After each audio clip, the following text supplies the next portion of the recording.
எல்லாரும் எப்படி இருக்கீங்க? நல்லா இருக்கீங்களா? ரொம்ப நாளைக்கு அப்புறமா ஒரு ரெசிபி வீடியோ இன்னைக்கு நான் உங்களுக்கு கொடுக்க போறேன். என்ன குட்டீஸ், ரெடியா இருக்கீங்களா? எல்லாருக்கும் ரொம்ப ரொம்ப பிடிச்ச பிரியாணி ரெசிபி தான் நான் இன்னைக்கு உங்களுக்கு செய்து காட்ட போறேன். என்ன பிரியாணி தெரியுமா? திண்டுக்கல் தலப்பாக்கட்டி மட்டன் பிரியாணி. எப்படி செய்யலாம்னு பார்க்கலாமா? வாங்க. ஃபர்ஸ்ட் 3/4 கிலோ மட்டன் எடுத்துருக்கிறேன். நல்லா கழுவிட்டு குக்கர்ல வேக வச்சு எடுத்துக்க போறோம். இந்த பெரிய பெரிய பீஸா கட் பண்ணி வாங்கிக்கோங்க. 3/4 டம்ளர் தண்ணி சேர்த்துடலாம், நிறைய வேண்டாம்.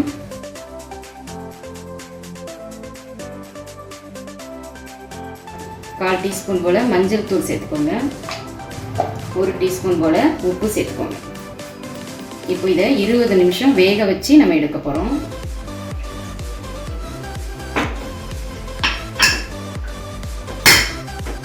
மினிட்ஸ் வேகட்டும். பிரியாணி செய்ய மசாலா நம்ம அரைச்சிக்க போறோம்.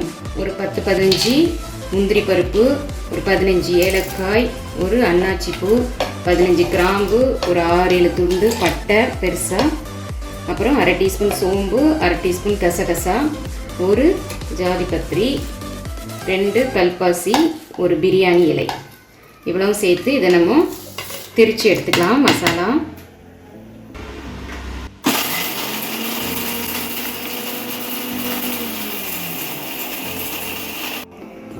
மசாலா நல்லா திரிச்சு எடுத்துட்டு வந்துட்டேன். இப்போ ஏலக்காயெல்லாம் பசங்க தூக்கி போட மாட்டாங்க, எல்லாம் சேர்ந்துடும், நமக்கு டிஸ்டர்பன்ஸ் இருக்காது. அடுத்தது அரைக்கிறது சொல்லிடுறேன். ஒரு 20 போல சின்ன சின்ன துண்டு இஞ்சி, 20 பூண்டு, ஒரு 8 பச்சை மிளகாய், கொஞ்சமாக கொத்தமல்லி இலை, கொஞ்சம் புதினா, அப்புறம் ஒரு 100 போல சின்ன வெங்காயம், இதையும் சேர்த்து நம்ம அரைச்சி எடுத்துட்டு வந்துடலாம்.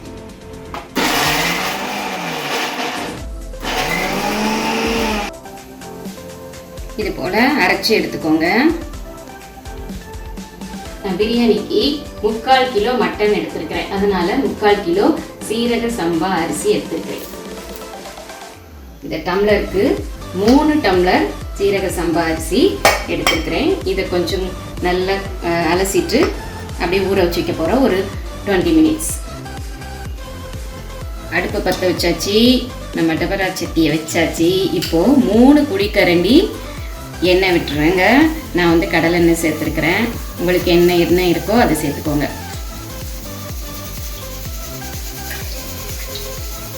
அரை குழிக்கரண்டி நெய் சேர்த்துக்கோங்க. மீதி அரை குழிக்கரண்டி அப்புறமா நான் சேர்க்க போறேன். எண்ணெய் நல்லா சூடாகட்டும். எண்ணெய் நல்லா சூடாயிடுச்சு. இப்போ 3 பெரிய வெங்காயம் எடுத்துருக்கிறேன், அதை சேர்த்தலாம். 3 பெரிய வெங்காயம்.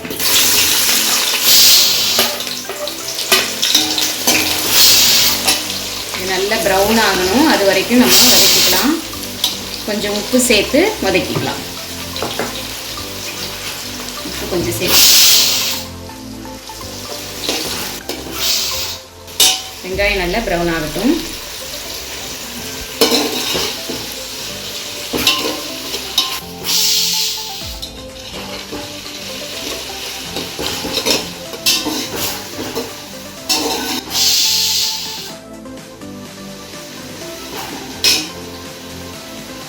ரொம்ப நாள் ஆசை இந்த திண்டுக்கல் தலப்பாக்கட்டி பிரியாணி எல்லாருக்கும் செய்து காட்டணும்னு, அதனால தான் நான் இன்னைக்கு இந்த ரெசிபி உங்களுக்கு கொடுக்குறேன்.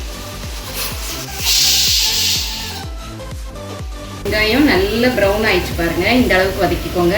இப்போ நம்ம அரைச்சி வச்ச இஞ்சி, பூண்டு, பச்சை மிளகாய், வெங்காயம், புதினா இதை சேர்த்துடலாம். இதையும் சேர்த்து நல்லா வதக்கணும். இந்த பச்சை வாசனை எல்லாம் போகணும், கொஞ்சம் வதக்கிக்கோங்க.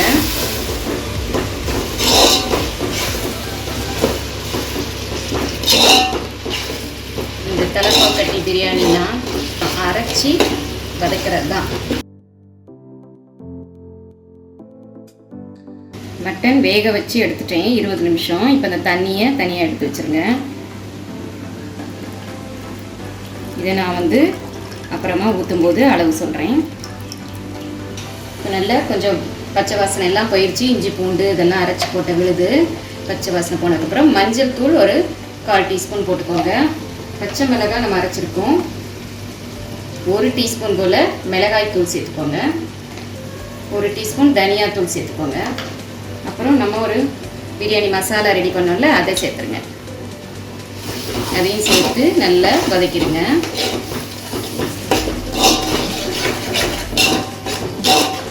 புதினா ஒரு கைப்பிடி, கொத்தமல்லி இலை ஒரு கைப்பிடி, அதையும் சேர்த்துடலாம். சேர்த்து நல்லா வதக்கிடுங்க. இந்த பிரியாணிக்கு நம்ம தக்காளி சேர்க்க போகிறதில்ல, தயிர் தான் சேர்க்க போகிறோம்.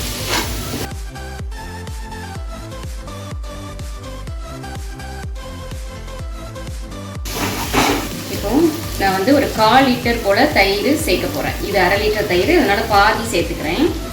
1/4 லிட்டர் தயிர் சேர்த்துருங்க. 250 ml. அதையும் சேர்த்து நல்லா கிண்டிடுங்க. பிரியாணிக்கு தேவையான அளவுக்கு உப்பு சேர்த்துடலாம். வேக வைத்த மட்டனை இதில் சேர்த்துடலாம்.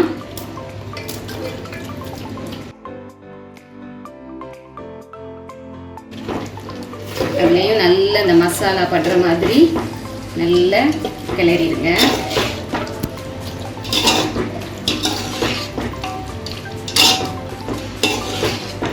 இந்த டம்ளருக்கு 3 டம்ளர் நான் சீரக சம்பா அரிசி எடுத்தேன். அதனால 1க்கு 1.5 கணக்கு வச்சு 4.5 டம்ளர் தண்ணி ஊற்றணும்.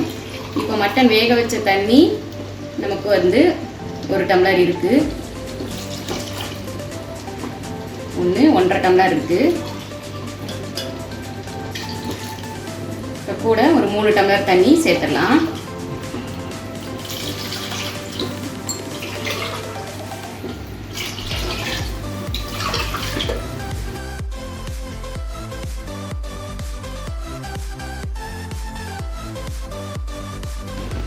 டம்ளருக்கு 4.5 டம்ளர் தண்ணி.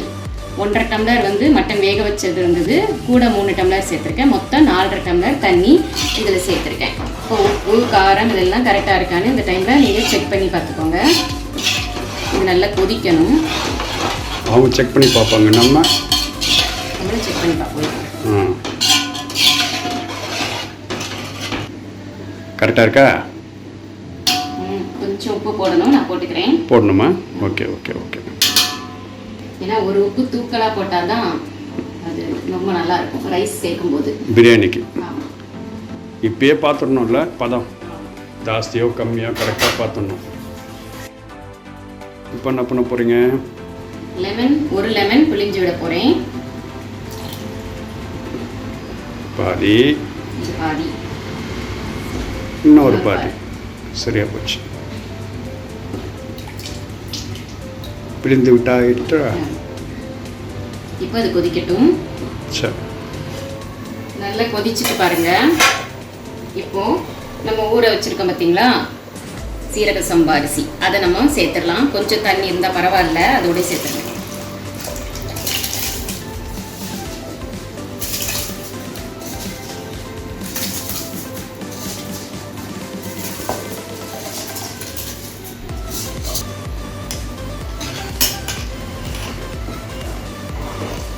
இதை நல்லா கிளறிடுங்க. இப்போ இது நல்லா வேகணும். ஹைலே தான் இருக்கணும். ஸ்டவ் வந்து ஹைலே தான் இருக்கணும். அப்பப்போ வந்து கிண்டி விடுங்க. இது சீரக சம்பானால அடியிலே தங்கிரும், அதனால கொஞ்சம் கொஞ்சம் பரட்டி விடுங்க. ஓகே. நம்முடைய சேனலில் நிறைய பேர் ஷார்ட் வீடியோ போட்டால் பார்த்து லைக் கொடுக்குறீங்க, அப்புறம் வியூ பண்ணுறீங்க. அவங்க எல்லாருக்கும் ரொம்ப நன்றி சொல்கிறேன். அப்புறம் மண்ணீரல் ரெசிபி போட்டிருந்தேன், 2400 பேருக்கும் மேலே பார்த்துருக்கீங்க. நீங்கள் பார்த்த ஒவ்வொருவருக்கும் நான் நன்றி சொல்லிக்கிறேன். ஓகேங்களா? அப்பப்போ கொஞ்சம் கிண்டி கொடுத்துட்டே இருந்தேன். இப்போ பாருங்கள், கொஞ்சம் நல்ல ரைஸ் மேலே வந்து தெரியுதா? கிண்டி விட்டுட்டே இருந்தீங்களா? கிண்டி கொடுத்துக்கிட்டே இருந்தீங்களா? கிண்டி விட்டுட்டே இருந்தேன். கிண்டி விட்டுட்டே இருந்தேன். ஆமாம். இப்போ பார்த்தீங்களா நல்ல ரைஸ் ஃபுல்லாக மேலே வந்துட்டு, இப்போ வந்து நம்ம சிம்மில் போட்டுருங்க. இது போல் ஒரு வாழை இலை வாங்கிக்கோங்க, அதை இது உள்ளே வச்சுருங்க. வச்சுட்டு அப்புறம் இப்படி மூடி இது போல் ஒரு வெயிட்டை வச்சுருக்கேன். ஃபுல் சிம்மில் இருக்கட்டும். 15 மினிட்ஸ் கழித்து ஆஃப் பண்ணிடணும். ஆஃப் பண்ணிவிட்டு ஒரு 15 நிமிஷம் கழித்து தான் நான் ஓப்பன் பண்ணி காமிப்பேன். எப்படி வந்திருக்குன்னு நம்ம பார்க்கலாம். ஓகேங்களா? ஃபுல் சிம்மில் வச்சுட்டு 15 மினிட்ஸில் ஆஃப் பண்ணிட்டேன். ஆஃப் பண்ணி இப்போ 20 நிமிஷம் ஆயிடுச்சு. இப்போ நம்ம ஓப்பன் பண்ணி பார்க்கலாம்.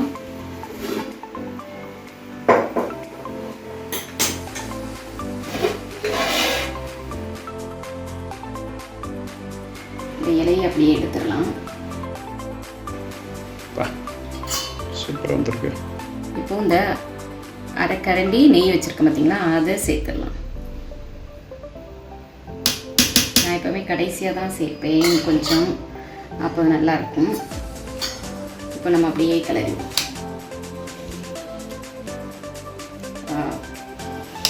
அப்படியே எவ்வளோ யம்மியாக வந்துருப்பாங்க. வேறு லெவலில் வந்திருக்குங்க.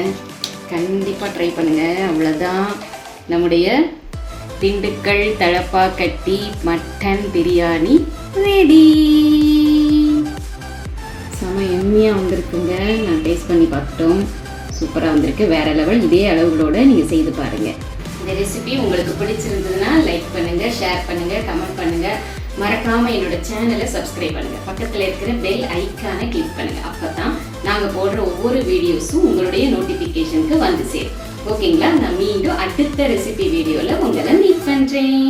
பாய்.